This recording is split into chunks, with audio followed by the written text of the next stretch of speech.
Hi, Bill. How are you? George, good evening. I'm terrific. I hope you're doing as well as I am. Good morning. Good morning, sir. Thank you. Thank you so much for taking the time to participate in the Training Masters series, and very much appreciate it. Oh, I appreciate being asked. It's very nice of you.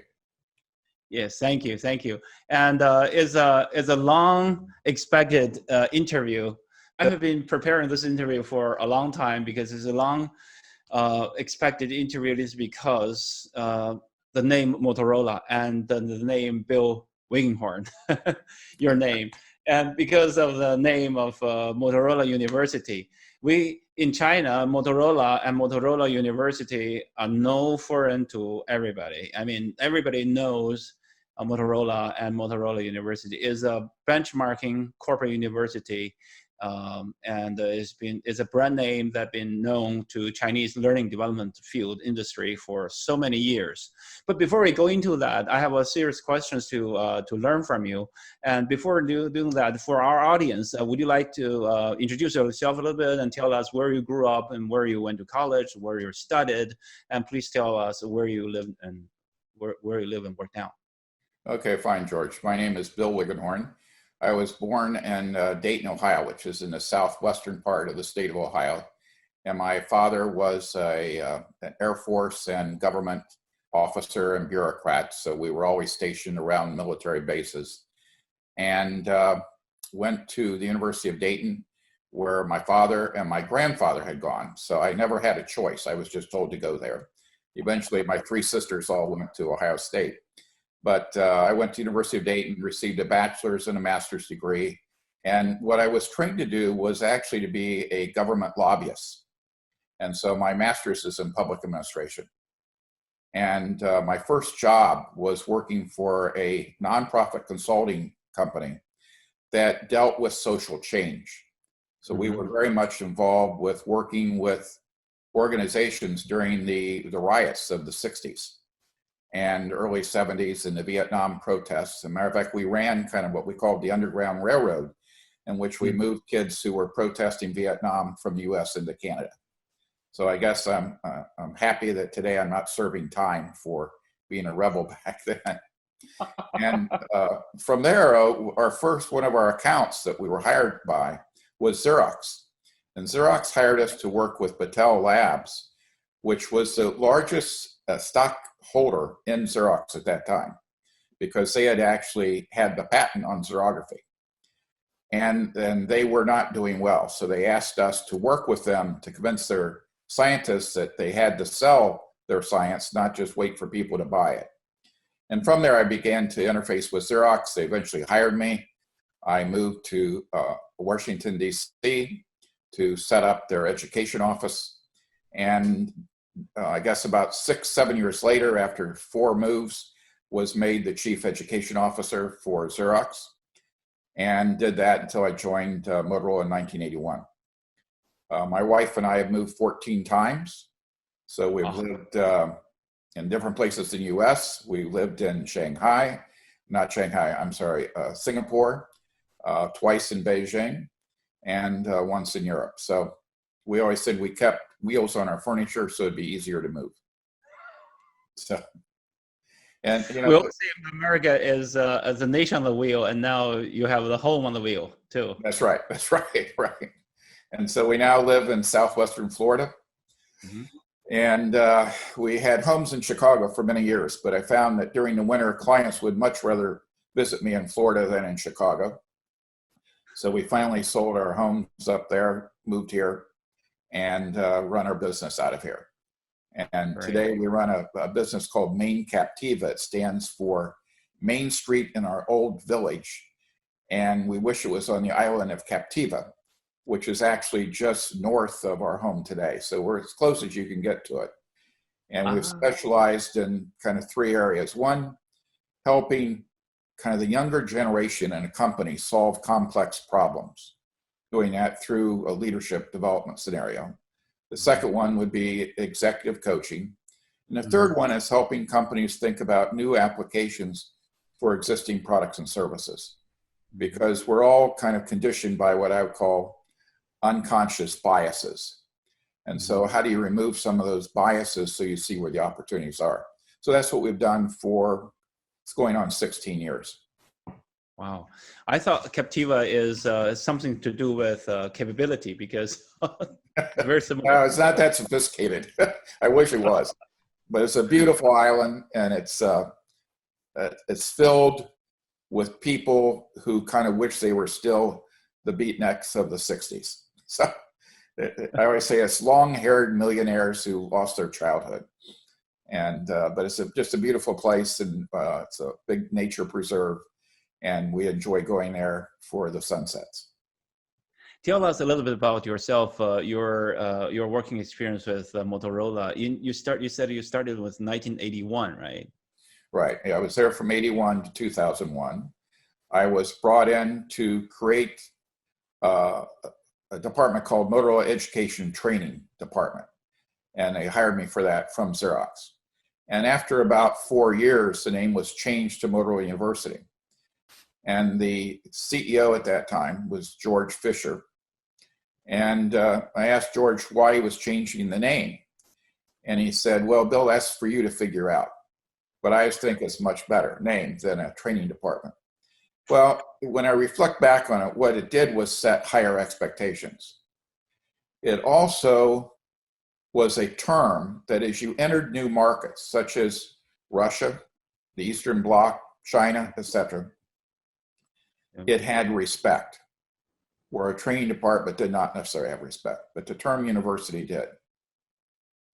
In the early years, as we were negotiating with various Chinese officials, we used the university as part of our bargaining tool, that for letting us in, we would train X thousand of people, that we would turn over our design, educational design capabilities, which we thought was good for all of us, because the more people that understood instructional design, the better the training could be. Yep. And it was also where some very serious negotiations took place, was at the University Center in Chicago, and also the University Center we eventually had in Tianjin and Beijing. And the reason was that officials felt it was more open environment to be at quote unquote the university than in the corporate headquarters.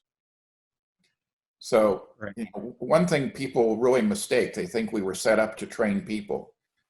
We were primarily set up to help open markets, to establish a runway where we could participate and make sure that we had the correct legislation for spectrum allocation, and then to train our employees and train employees of our suppliers and major customers. And I think, George, that's what made Motorola University different. Right. We weren't there to train per se, we were there to develop business. Yep. Motorola, the word in Chinese is called Motorola.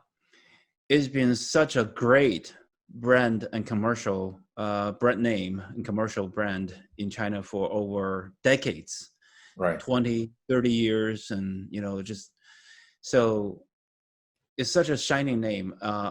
Probably most of Chinese know it, not only in the learning development industry. So what was the real reason that Motorola went to China? Bob Galvin just saw it as a great opportunity, and he was the chairman of the board at that time. And as I said, he wanted to bring wealth to China, not go for low-cost labor. He also believed there was so much untapped talent in China that he wanted to tap into that talent and to have that talent help Motorola continue to globalize. He also felt that the Chinese leadership in the 80s was going through a major evolution of thinking about how to help the country move forward. And he wanted to be a participant in that. We used to, for almost 10 years, sit down at the end of each year with the top Chinese officials, and we would give them a report card on how well we thought China was doing. And they would give us a report card on how well they thought Motorola was helping the country. But before every discussion, and this would be with the president of China and the head of Motorola, Bob Galvin would say to the president of China, "Sir, before we start this, we're both grandfathers. why don't you tell me a question one of your grandchildren asked you this past year that you couldn't answer? And he would. And then the Chinese counterpart would say, Mr. Galvin, what was the question one of your grandchildren asked you? And he would answer.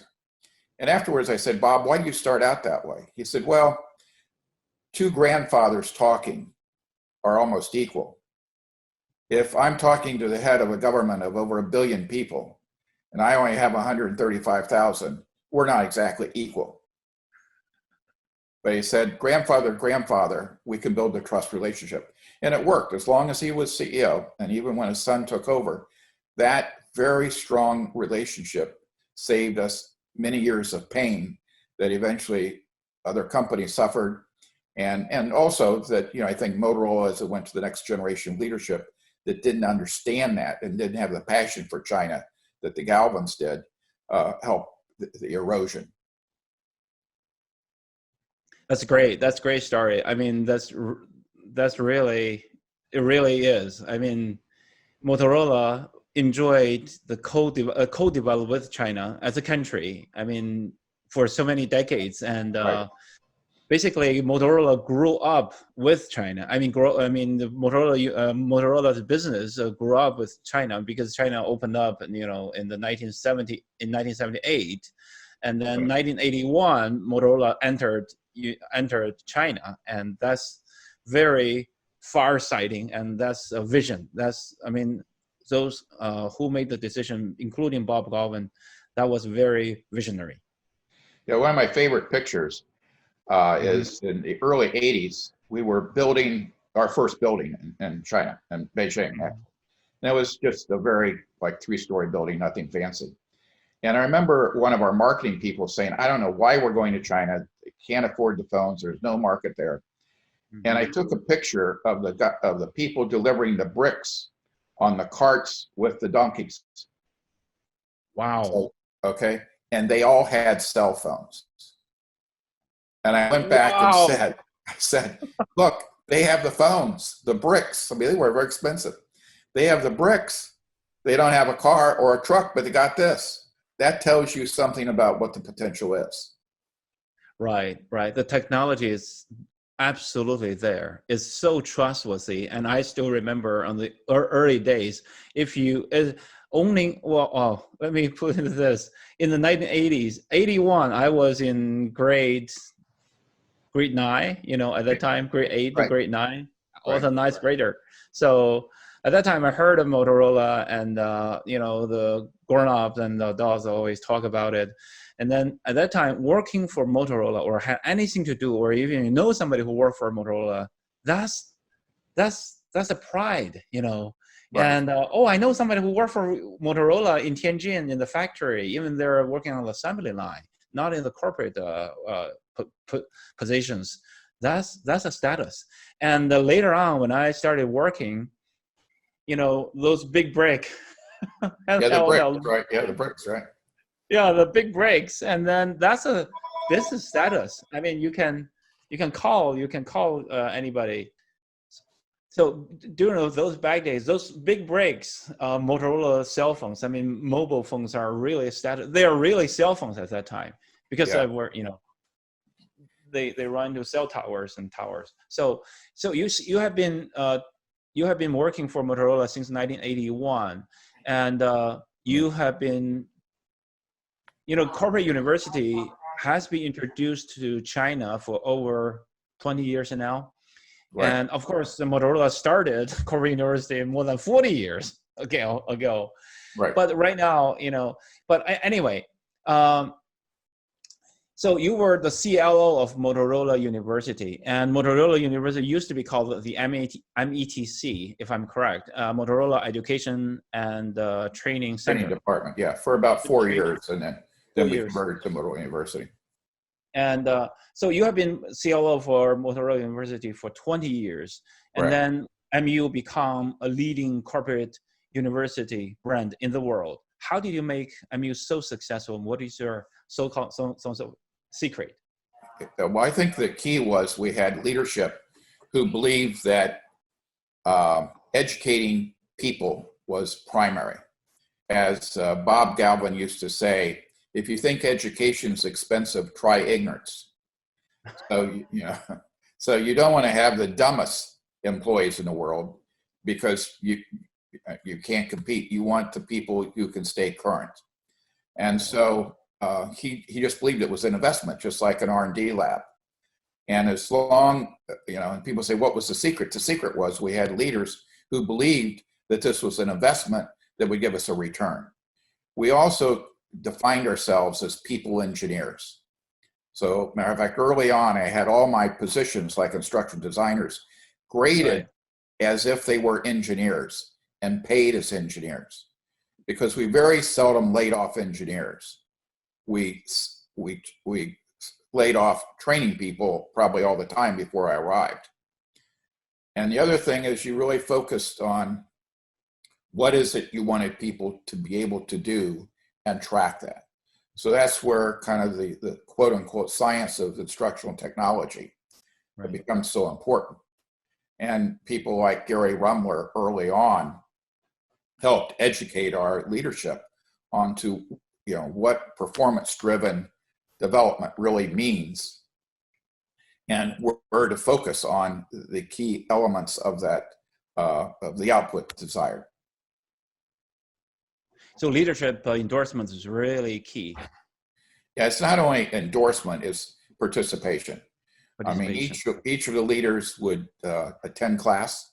They would teach some of the leadership classes every year. But the other thing is they would bring me on to let me come to a lot of the meetings with these very senior people. So it improved the stature of the university, because if I was sitting with the mayor of Tianjin and I was there as part of the team, you know, it said, well, the university must be important. And one of the things that always frustrated me is many heads of education and training, you know, were not even known by their CEO, never had meetings with the CEO. CEO had no expectations except keep people trained.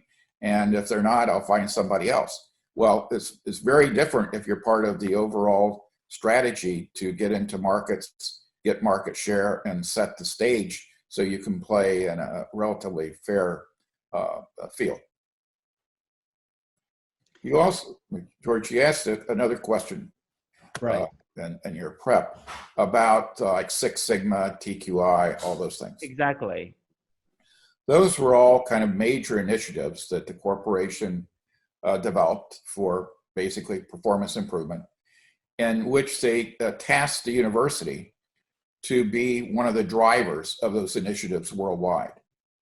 So at one time, we probably had 10 major Motor University sites around the world, and we had people who reported to Motor University in 125 sites.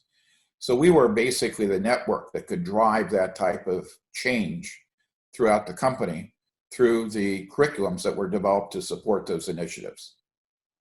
But, you know, we were one part of that, but we were a major part. And so again, that gave us access to every facility Motorola had in the world, including most of the major customers and many of the key policymakers around spectrum allocation. Right. So that's really great, Bill. So Six Sigma, so Motorola has many management movements, I would say, like the Six Sigma, TQM, Total Quality Management, the spin model, and then you mentioned the names like Gary Romler. And of course, our interview was set up through Guy Wallace, and he was working for you at that time too, about like 40 years ago. And so Motorola University was an active part of those quality movements. I mean, TQM, Six Sigma, spin, was that right? That's correct. Yes, very much so. So we always partnered with this. There was always a senior executive with line experience put in charge of each one of those initiatives. And we were part of his staff to get that job done. Right. And so, you know, from that, we were able to set up the Six Sigma Institute, which was a research component really funded by IBM, Ford, General Motors, etc. And it was a great opportunity to work with other companies on something like Six Sigma. So you not just understood what it meant to us, but to others. We also then, as part of Six Sigma, each one of us adopted a university in the United States to try and move them forward to incorporate Six Sigma philosophy into everything they did. So our university was Purdue University, which is a big engineering school. General Motors had University of Michigan. Procter & Gamble had University of Cincinnati. So again, these initiatives were not just a training initiatives, they were truly a change-oriented initiative. So that was, Six Sigma was the quality effort, which, by the way, started by an engineer going into Bob Galvin one day, which was part of the culture, and just saying, Bob, our quality stinks. He said, well, tell me more. And he said, well, here's an opportunity. It's called Six Sigma. And it is basically reducing defects on a continuous basis. And at the end, Bob said, Bill, I had no idea what the man was talking about, but he was so serious, I figured I'd better investigate. Well, that guy went from a bench engineer to a corporate vice president in 3 years because he came forward and said, you must make this change. And again, that was part of the beauty of the culture back then, is that anybody with a good idea who really believed it could push it forward. How did you set up a corporate, MU to go along with these quality movements? How did you support that operationally? Well, first of all, we had a board of directors for Motorola University. And on the board sat very senior line executives. And so we would present a strategy to that board on how we were going to support, say, TQM, Six Sigma, performance management systems, et cetera. They would approve it, and then we would implement in their various businesses. And I had teams assigned to each business to be able to customize it for semiconductor versus two-way radio versus infrastructure. So even the core was the same. The examples used would be different. The applications might be a little different. And that's why we had people in 125 sites around the world. So at one time, you have 125 sites, and you also have 10 sites, like worldwide. Yeah, 10 major sites, physical sites like we had. Physical sites, yeah, I know. And Tianjin is one of them, right? Yes, that's right. Was that Tianjin or Beijing at that time? Well, it was in the first office for Motorola University was in Beijing at the old Traders Hotel. Right. I remember we kept all our files in the bathtub. It was very primitive. But then the second facility was in Tianjin, and that was built as a new facility. And a guy by the name of Will High started that up. And his responsibility was to support the factories in the Tianjin area and also any of our suppliers, where the one in Beijing was basically aimed at the commercial side and the leadership side and the government relations side. When was the year that MU entered China? Well, MU actually entered China probably in 83. 83. Yeah. And but we didn't probably build the center in Tianjin until the late 80s, early 90s probably. So Motorola University has played a very important part in Motorola's strategy entering China and expanding China. That's right. And part of the reason for that is that our leadership at the time understood that education had great value for the Chinese, and they had great respect for education. And so we thought that would be what we could contribute as part of our negotiation for access to the marketplace. Right. So structure-wise, the Motorola University is so successful. How do you align the needs assessment and then training design and instructional design and the training delivery, all of that value chain? Yeah, well, we had besides the site setup, which were responsible for local customization, understanding local needs, and for delivery. And also, over time, we created labs. So as we automated more and more of the factories, we set up automation labs within the facility so people could understand the power and limitations of the automated equipment. But we had a centralized design group. So made up of instructional system designers, and they were broken into teams such as the engineering team, quality team, manufacturing, commercial sales, etc. And they were responsible for designing the curriculum and the courses for those particular areas. Each one had a board of advisors made up of senior professionals from those functions. And they would help establish the priorities that would then be finalized by the board of directors of Motorola University. Wow. So you have a steering committee as the board of directors of FAMU. Who are they composed of? The board was composed of the chairman of the company, the assistant chief financial officer, the deputy directors of each one of the businesses. So the number 2 person in charge of each business, the senior HR person, and we rotate either the head of quality or the head of one of the other major initiatives. But the core was you always had the deputy directors of every business. You also had the head of Europe, the head of Asia sit on the boards, as well as the CEO's team. And we met in the boardroom. So it was very symbolic because there were only very few meetings held in the boardroom. So this was in the boardroom. The board had the approval for the agenda for the year, the approval for the budget, and they actually gave me my performance review. Wow. So was that a quarterly meeting or half year? We started out 3 times a year. We ended up quarterly. Wow, that's great. That's really symbolic that the corporate top leadership really are in the steering committee. I mean, the board of directors of FAMU. That's very symbolic, and that's actually have some actual practical impact. Is there anybody like independent board of director from outside the company at all? You know, we discussed that many, many times, and the decision was reached not to do that. And part of the reason was that Bob wanted the members of his leadership team to be fully accountable and for them to research what was going on in the outside. He did not want an expert from outside telling them what to do. He wanted them to figure out what to do. He also always said that part of Motorola University's function was to be the scouts for the corporation. So when we had 125 field offices, it would be like having 125 consulates around the world. Right. You report what you see and hear. And he thought that was very important.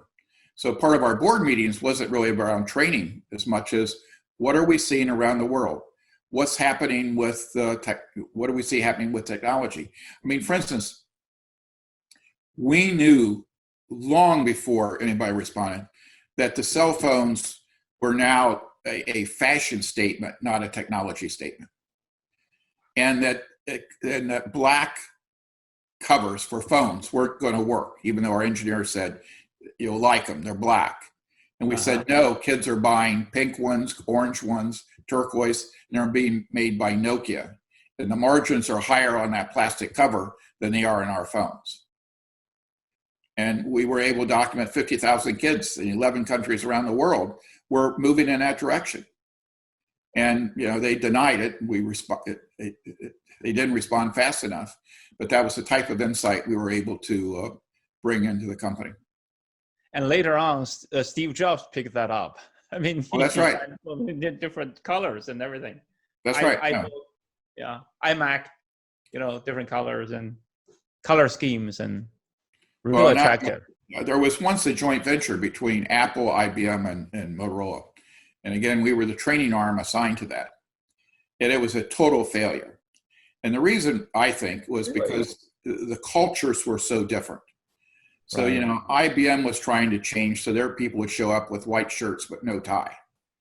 Motorola people would show up and they had sports shirts on and, gold chains. The Apple people would show up in T-tops, short shorts, and high button shoes. And I said to my boss, this will never work. they are on 3 different planets. And there's no agreement an attorney can write that'll make this work. And of course it didn't, it just collapsed because they really couldn't learn from each other. And that's where those unconscious biases became so, blinding to people because they just couldn't see where that future was going to go. But why was it? Why was there? What's the purpose of trying it? It was to develop a new microprocessor for upcoming Apple products, and that was before Intel ever got involved. But it was a nice try, very nice try. It was a very interesting try. We wrote it up as a case study, but it says you can have the greatest technologists, but you also have to build the right culture, and right. And that was just not given the consideration at the time that was so important. I asked you so many questions about inside and outside corporate university. I'm you because Motorola University is such a brand name, and corporate university, the concept of corporate university has been introduced into China maybe 20 years later. 20 years after Motorola University was set up in China. So that was very late, but that was during the past 20 years. On the one hand, right now, corporate university is kind of developing in China because of the example that Motorola University has set up during the past a few decades for all the universities, and the brand name and the name corporate university, and the word university in Chinese is very open-minded and right. such a high status, and an enterprise can has a university. That's unthinkable. In the past, that's unimaginable. But right now, everybody can have. So you see a lot of corporate universities, like they're mushrooms, like overnight. So there's so many of them. And right now, they're kind of stuck in the middle. They're in the dilemma. On the one hand, the top leadership of all the businesses, they like the idea. They like, I'm going to be the head of the university, even sometimes in the honorary. But yes.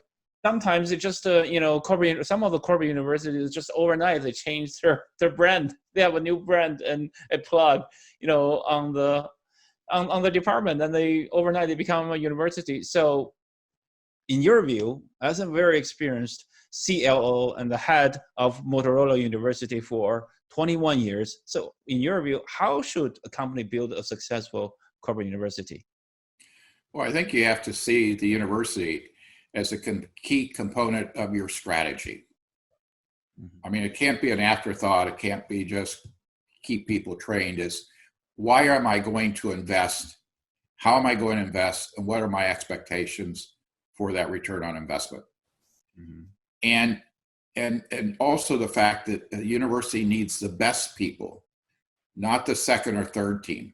So you actually need to recruit your best people into the university. I think it's also powerful to rotate people from functions in the company into the university. So your next generation of leaders begins to see the power of how you can use education - training to kind of shape your future. Now, I think in today's world, mm-hmm. If I set up the university today, it would be very, very different than before because of technology like Zoom. Right. It's so much easier now to bring together people from all over. For instance, we do a session with a theater group every Friday afternoon. And we have 100 people show up from all over. Well, we could never have done that before. But every Friday afternoon for the last 11 weeks, we have a session from 3:30 until 5. And it's on new plays, new actors and actresses, how stages are built, et cetera. But it's kind of an enrichment series. But I could see using that on almost every facet of corporation. For instance, if we were to roll out Six Sigma again, we would be able to use it by having experts from every country participate and learn from each other a lot easier than we had in the past of flying people around. It's also the challenge to make the courses that are offered using technology exciting and engaging, because they can't just be boring, turning the pages or what I call the Beijing University model of the 80s. So you have to figure out how to build that in. But you still need the basic commitment of the senior people. You need their involvement. You need them to set the expectations.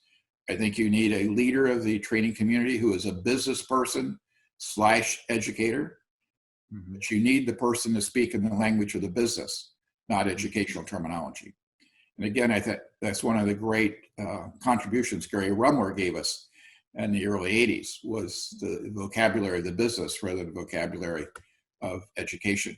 Just as you said, George, when you were translating, you had to learn that whole new language. Exactly.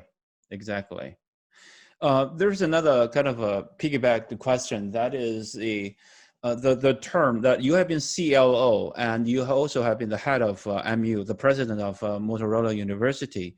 So in your definition, because in China right now, there are so many, you know, corporate university has an honorary president, you know, the chairman, CEO, or the corporate, you know, the honorary, you know, big and shining. But there's very few call themselves CLOs, the chief learning officers. So in your view, is there a difference in between those two? Oh, that's a really good question. The term CLO was really created by executive at General Electric back in the 80s. And it really meant that he was responsible primarily for the leadership development across the company. And so when you think about the chief learning officer, its original start was more in the leadership camp rather than across the whole thing. I think it eventually morphed to being responsible for all education and training in the company, as well with key suppliers and key customers. Now, to me, the distinction is if you're the CLO, you're really concerned about education, training, support of the company.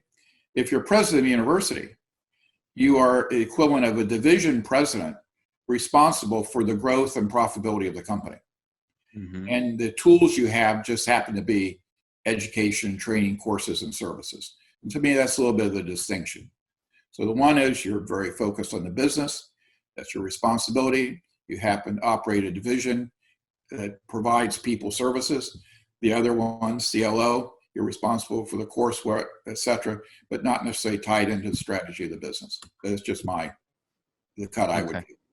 Sure.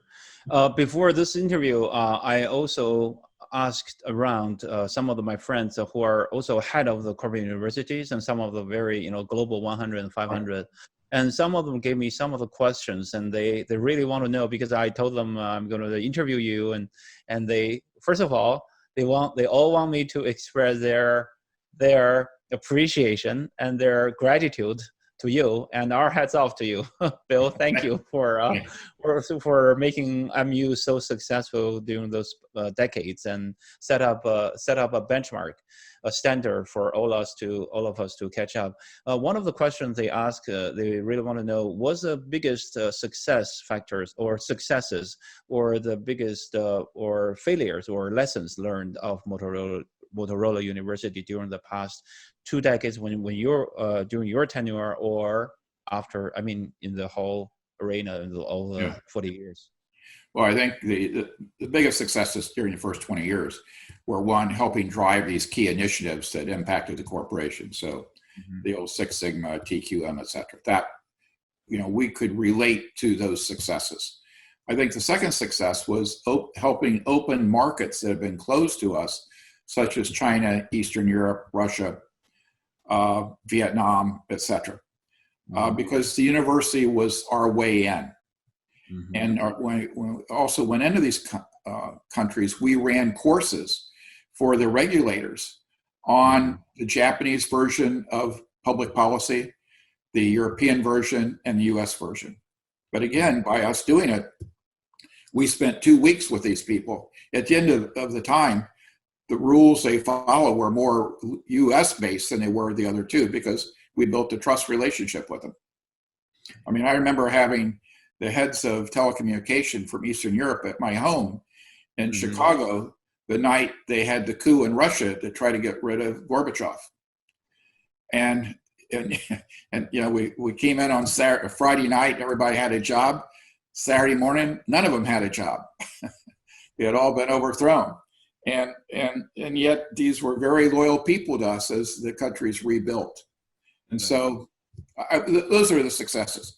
I think some of the failures were where we didn't have people assigned to our customers, kind of our regional people, who were business focused. In other words, they enjoyed education so much they lost the focus on supporting the business. And so when we would fail in a particular area, it'd be because we didn't have the right person, or we sent somebody who was the right person at the beginning, and they became so enamored with training they forgot why they were there. So that was one. The second thing, and it's really the final demise of Motorola University as a real institution, was when the Galvin family left and they hired an outsider who had no experience with the university, could care less about it. And so it would just erode from there. You asked in your pre-work, what do I regret? I actually regret two things. One was, as it became clear that Motorola was in deep trouble in 2000, and it spent $5 billion on Iridium, and we had missed the shift from analog to digital. I mean, we were really bleeding cash at that time, that we were offered $500 million by investors to take Motorola University separate and become its own entity. And I fought for that and lost. But looking back, I wish I fought harder. I should have really made that happen. So that was, the one mistake. The second mistake was that I could take early retirement in 2001. I really saw the leadership changing. I thought it was time for Motorola University to have new leadership who might get along better with the new ones. And so I retired. I mean, I didn't really retire. I retired and I started a new job the next day. But looking back, it'd been better if I'd stayed, and I think helped make that transition. And so those are the two things I really regret the most. I think especially if we'd done the first one, it would still be a brand. It would be different than it was, but it would also be serving multiple companies in the telecom business rather than just one. So we all make mistakes. Hopefully I learned from it. So when I set up my own business after that, I was constantly making sure that we didn't run from things, that we stayed with things until they got resolved. But still, thank you, sir. But still, Motorola University is a brand name, and also fosters so many great talents, and including the, Motorola University China operation, your China site people that I've known of, and there are a lot of them, and some of them have become lifelong friends, and they're really key figures in the China learning development communities as well.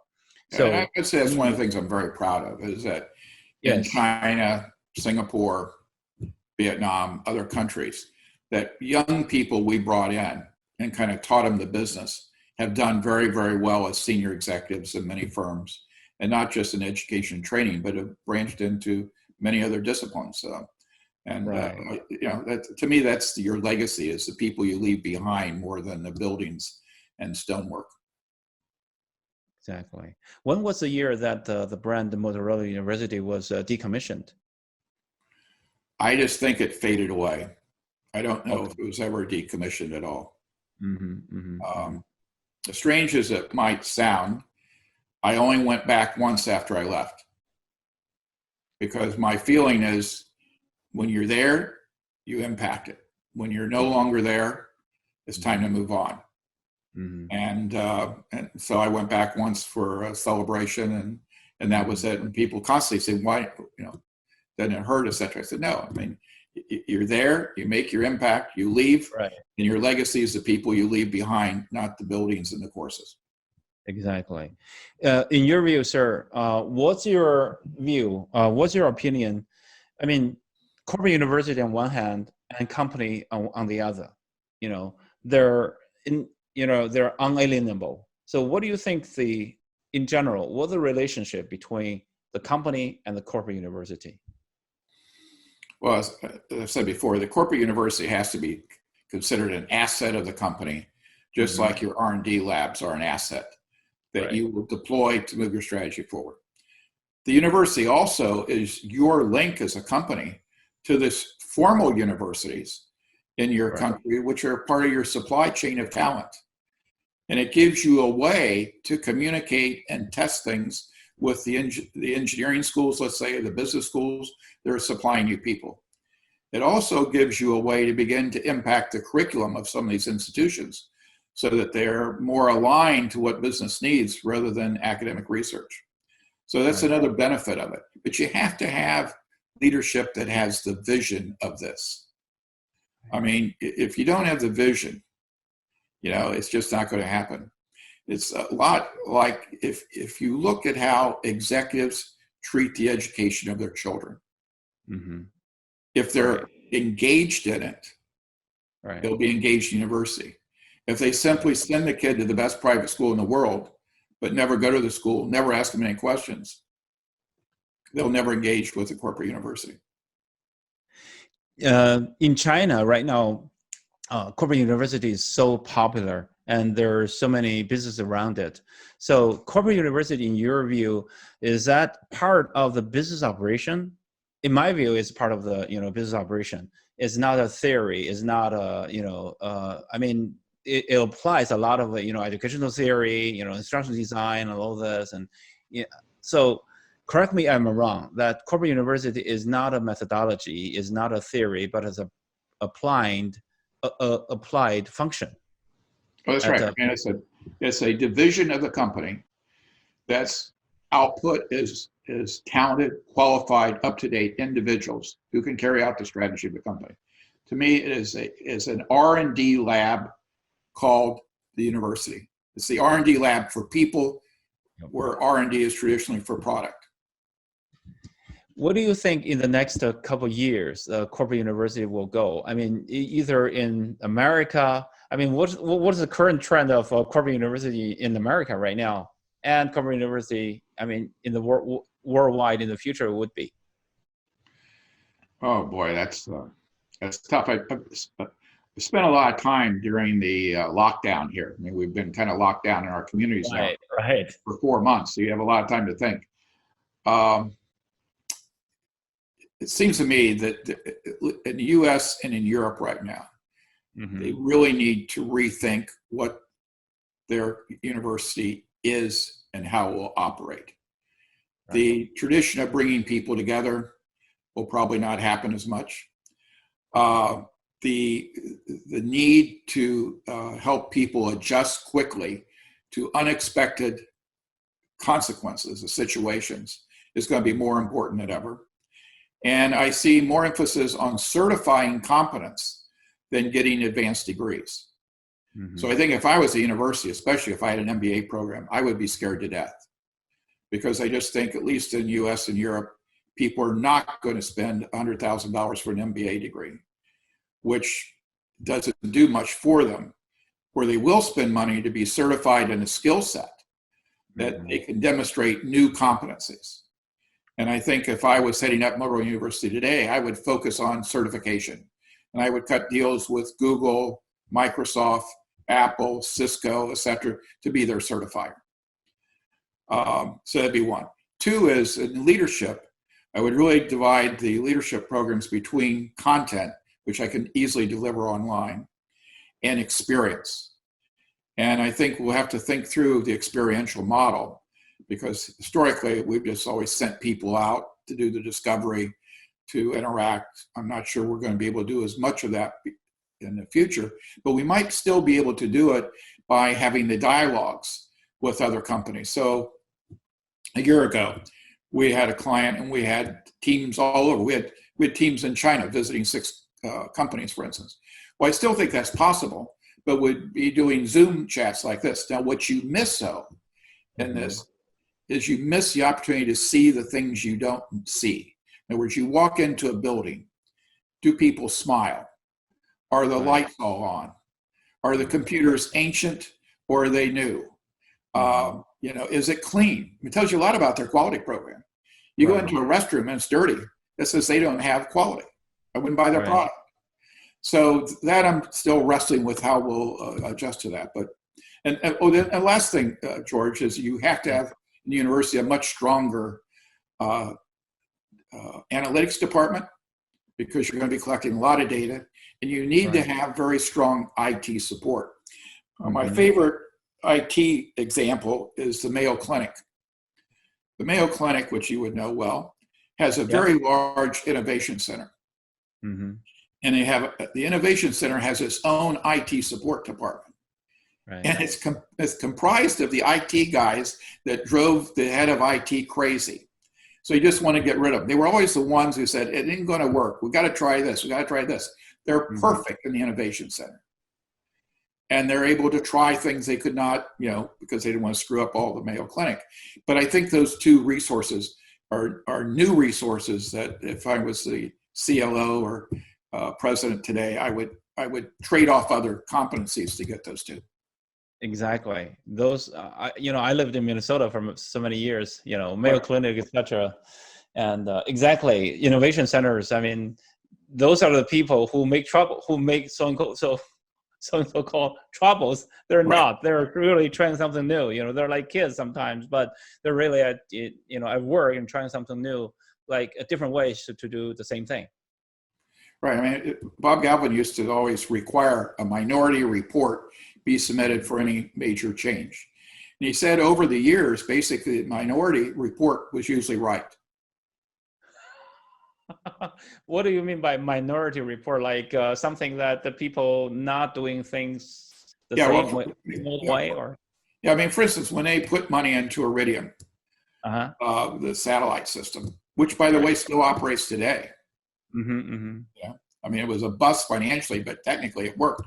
But the engineer who proposed that, was told he was crazy. They did all this research to show it could not be done. And he and a small band just kept pushing. And eventually he proved it would work. It works. It still works 40 years later. Right. But that was an example. Another one that Bob used to use was getting out of the television business, because at one time Motorola made televisions and radios. And, it became clear that that was a business you couldn't compete in. But again, the people didn't want to give that business up.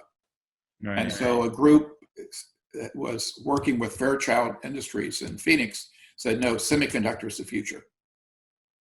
And they kind of broke away and started their own little company, which Motorola eventually bought back. But again, his point was they saw the future that the rest of us were missing. Another one would be the analog digital divide, where they did not make the switch fast enough. But yet the president of Motorola China was screaming for years that this was happening. And, we failed in making that case. But to Bob, the minority was diverse opinion, different than what the normal experts think. That's all. The other thing, George, last comment on that is that over time we learned that you wanted the most diverse teams you could find. Right. Okay. And diverse meant not just ethnic, but functional diversity. Because if we put all electrical engineers together, if they were 6 different nationalities, they were still electrical engineers. Exactly. Okay. And so you needed to put someone in there who was an electrical engineer, who saw the world differently. And those teams made the breakthroughs. So in the last few years, when we were really concentrating on innovation, that was one of the things we learned very, very quickly, is bring as many diverse people to it as you can.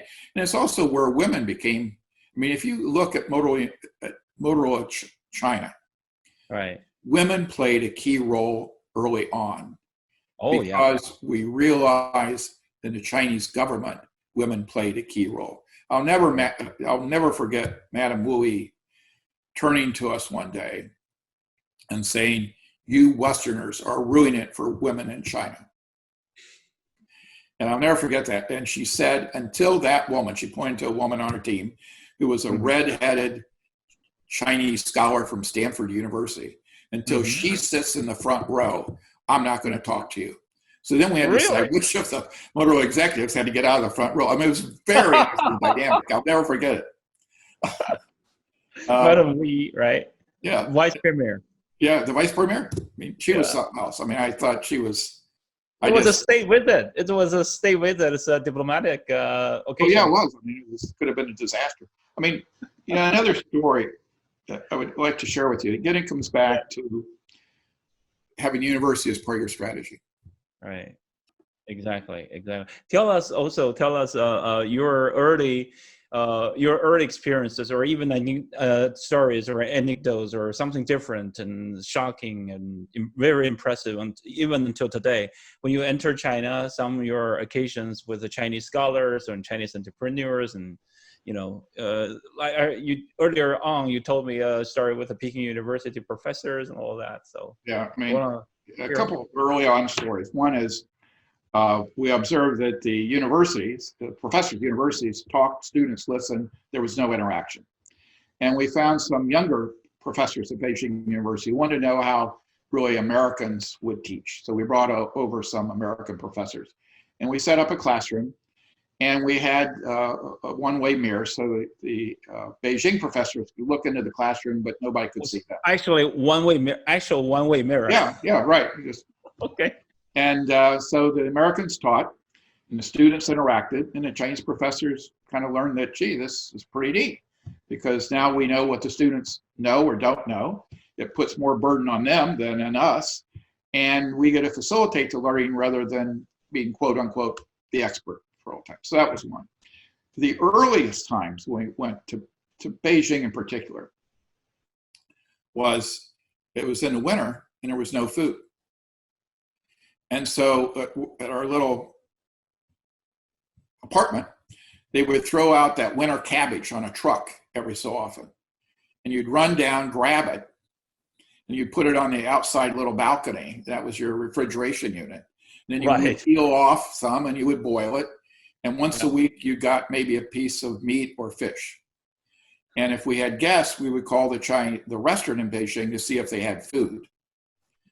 And if they did, they would say, come, and they would tell you exactly when to come. And they were not exactly customer focused, okay, at all, zero. But everything was in blue or gray. Right. The only two colors were blue and gray. Right. And there were no entrepreneurs per se that we could find. But you found at that time people in government who were beginning to rethink their strategy and were open to dialogue. I mean, it was a good time to be there, because also 20 years later, you just say, how in the world did any society go through this transformation in 20 years? I mean, it's just, to me, unbelievable. Right. And it was, it's wonderful, I think, for the majority of the people. So that's what year was that? Was early 80s, right? I mean, yeah, it was in the early 80s when we started the color blue and gray. So Motorola, but that doesn't overshadow the achievement that Motorola made in China. I mean, I did some research that Motorola is such a brand name is because at one time, Motorola produced 60% of all the cell phones in the United States, and guess what? 80 to 90% of them produced in China at one time. Yeah, that's so right. That was great. I mean, which means nearly how many, like 50% of all the cell phones in the United States was produced in Tianjin. I never knew that. And, I mean, Tianjin was one of the most productive factories in the world. I mean, really was. Yeah, and the government of Tianjin is very supportive to Motorola's to Motorola's development in China. Right, they were. As I said, is really the opening up of open policy and reform policy, opening up and reform policy is really working for the Chinese society. And as you said, it's amazing for so many people undergone so many tremendous changes. You were back in Tianjin a couple of years earlier, was that right? Yeah, I mean, it's a different city. I mean, it's a very modern city. As you say, I mean, when I first went there, it only had 8 or 9 million people. You're saying that now it's 19 million people. Or it's like Suzhou. We spent a lot of time after I left Motorola in Suzhou trying to build a university system there, et cetera. A beautiful city. But again, it just kind of exploded, from a sleepy little canal city to this huge metropolitan dynamic city. And I think it would be the challenge is how today's generation will be able to keep up with this.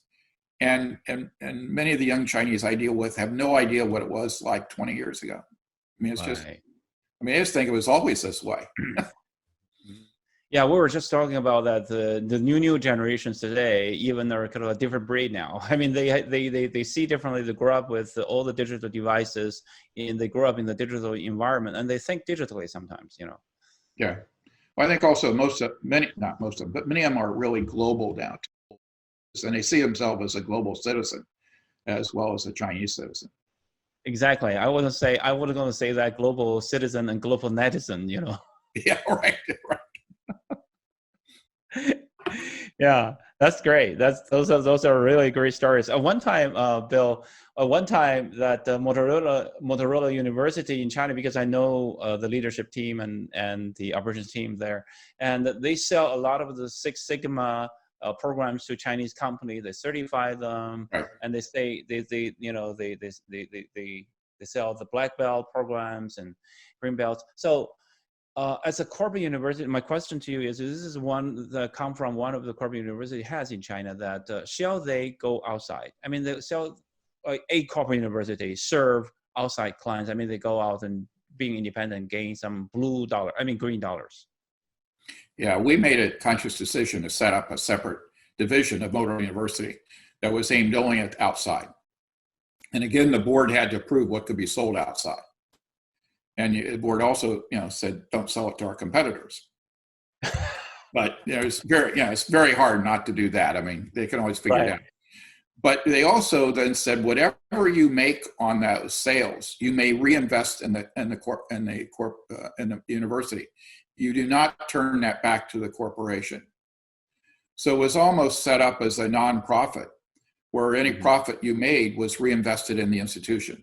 So that generated for us probably a little over $1 million a year that I could then reinvest in, Beijing, China, or in Shanghai, or wherever I wanted to, or where they wanted to. So, Jenny would keep what she got.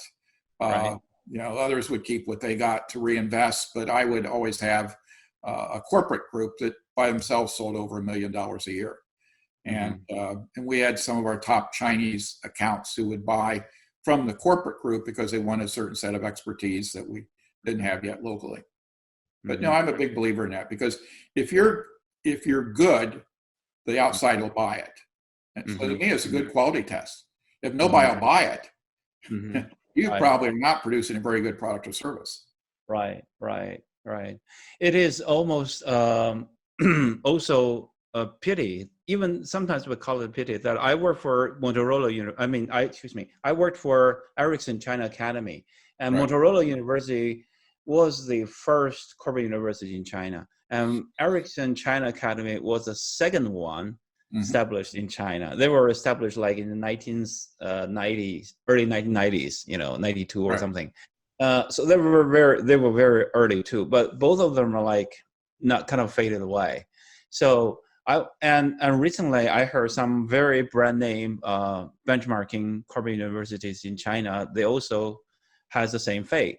So I was just wondering if it is going to be a trend or something like that. At one time they had their best moments in history and then they just fade away. Is that the final fate of all of your corporate universities? I don't know. Yeah, I'm beginning to think so, because it's so dependent upon the leadership. Right. And, we survived 3 CEOs during that time.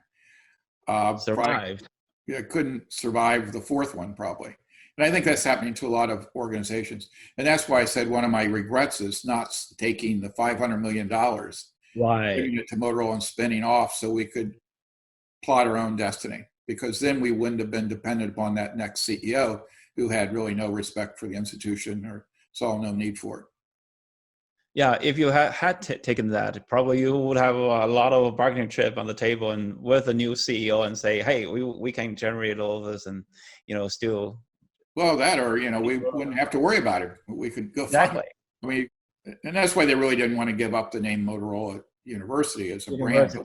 But we had some research done that in certain countries, the brand of Motorola University was better known than Motorola. I think so too. I think so. Yeah, because Motorola University is much more known in China, at least to my knowledge, than its phones. Yeah, I mean, even today. Yeah, even back then we used, the Hope schools. Do you remember the rural schools? I thought they were called, I don't know what it was in Chinese, but it's like the Hope schools or something. We used to fund village schools as part of the university. Hope, 希望工程, the Hope, the Hope project. Yeah, right. Yeah, the Hope project that funds schools. Yeah. Yeah, and in the poor rural areas. Yeah, very. And, again, it was a great way to spot early talent. I mean, I still remember some of those young people saying, let's invest in them. So we'd provide scholarships because they were brilliant and they were going to do well. And I remember also visiting one very rural area out in the West where the elder said to us, "Who is the emperor?" And I thought it was just a bad translation. And I said, "Ask him again. Does he want to know who the president is? Prime minister is?" He said, "No, who's the emperor?" It turns out this place was so remote, they didn't know. They never heard of the Communist Revolution. They still thought they were at war with Japan, and that was in the late 80s. And so, now the whole country is, and wireless, being able to communicate, so that won't happen anymore. But again, think back then, there was very little communication outside of those big metropolitan areas. Thank you. Yeah, thank you. I know that Motorola University did make a lot of contributions to Project Hope and help those poor kids in the remote area to have basic education, especially on the elementary education. So thank you for doing that for so many years. Yes, Motorola University is very well known in China. I think sometimes better than the Motorola brand itself. Yeah, George, I wanted to comment about the Hope schools. Wasn't to brag about what we did, but what we learned. Once a year, we would bring the top student from those schools to a session in the Great Hall of the People. And you would present them with a certificate and some other awards. When you realize that some of these young people were on a train for 24 hours to get there, had come from this village, and now are standing in the Great Hall giving a presentation. I mean, it blew our minds. And that's when we said the investment is, yes, to help education, but it's also to realize how much talent exists throughout the country, not just in the big cities. And anything we can do to help that talent get into the right universities, et cetera, is so important. But I'll never forget, in particular, one young lady standing up in the hall, giving a presentation in front of our chief executive officer at that time, who was about 6'3", big guy. And she was this very petite, probably 10, 12-year-old. And at the end, he said, most of our executives couldn't have given a presentation that good. And so that was my point, is that, yeah, we gave, but we received a lot back. And we used to say, always travel with 2 suitcases, one filled with what you're going to leave, and one to collect all the new wisdom you've acquired from those you visit. And that was, to me, just a great example of that. Wow, that's really touching. Thank you. And throughout so many years, and how many, do you have a kind of a ballpark figure? How many schools have you supported and the kids? And do you have a ballpark figure? I would think at its peak was probably 100 schools a year. And you figure each school. A year, yeah. And when we first arrived, they were using slate to write on slate. And a lot of schools had mud flooring, etc. But again, over time, all that improved.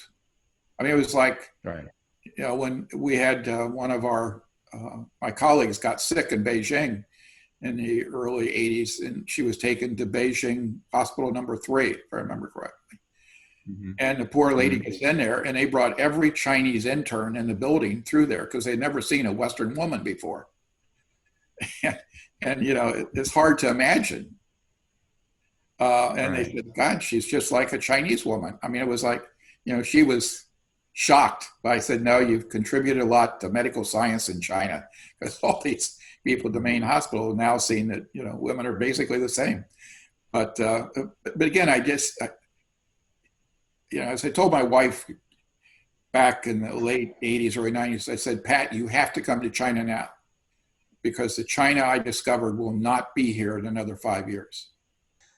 Wow. Thank you, Bill. I mean, that's really, I mean, I never realized how much contribution that, I know that Motorola and Motorola University have made a great contribution to the Chinese society, but never know that you have also contributed so many to the basic education in China through Project Hope, and brought up so many young talents. For that, thank you again.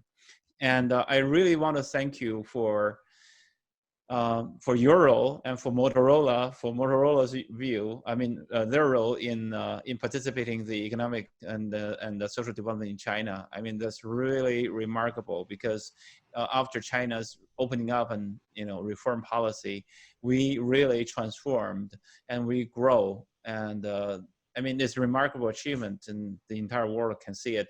And I'm so glad that Motorola has been an important part of it, and also Motorola has been an important part in my hometown Tianjin's development, and the Motorola University under your leadership has played such a great role in those efforts. And thank you again.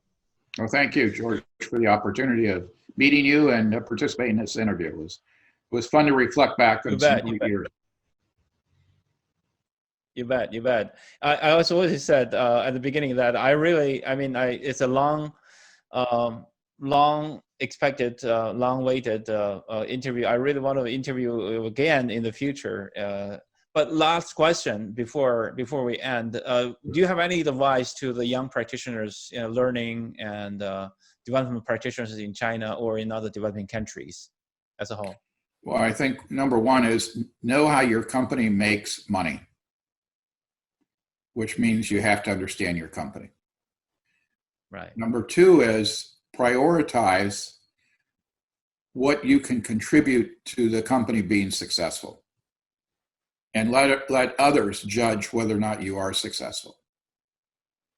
And three, help educate your top leadership to what the corporate university can do for them in strengthening their supply base, getting their customers to be stronger, and influencing government policymakers who kind of determine their access to the marketplace.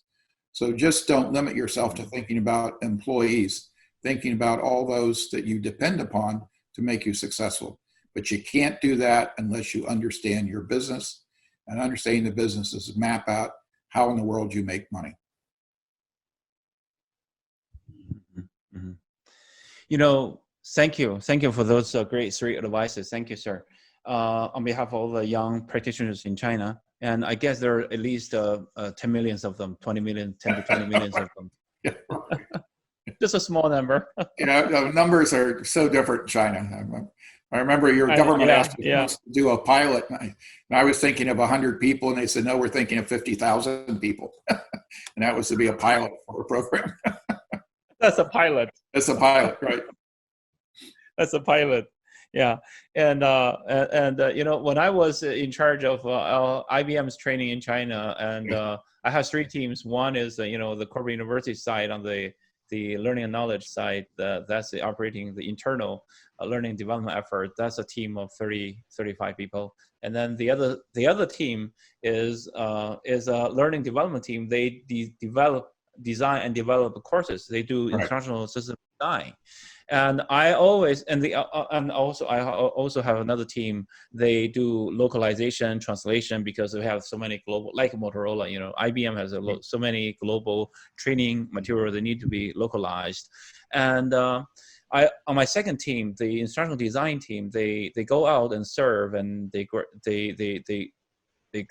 obtain contracts for instructional design contracts, jobs from Walmart, American Airlines, and some big pharmaceuticals. Right. And I always tell my team, look at Motorola University. They have an instructional design team of 30 some people at that time. I mean, 10 later on, probably bigger. They started in the 1990s. They started an instructional design team. They are our target. We want to be Motorola University.